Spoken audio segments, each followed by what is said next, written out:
ராஜயோக வடிவிலே மேரு பீடம் நடுவிலே நவசக்தி சுத்தி இருக்க வேத பொருளாக நாதம் உயிராக அண்டம் அணுவாக அதுவே நீயாக பிழி அசையுது புவி சுடலுது பிரம்ம எழுத்தில பிழை அழியுது நிலா உலகை நித்தம் நீயும் காக்க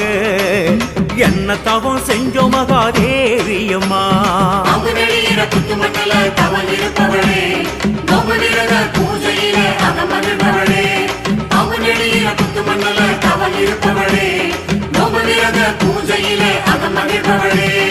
அங்கமெல்லாம் தன்னாக எங்களோட தாயாக 18 படி இருக்க சூலம் சுடராக நாகம் கொடையாக வானம் வீடாக நிலவும் ஒளி வீச வெம்பு இருக்குது வில்வம் இருக்குது அகண்ட நெத்தியில் கண்ணும் ஜொலிக்குது சந்தோஷமா நீயும் காவல் இருக்கு என்ன தவம் செஞ்சோம் மகாதேவியம்மா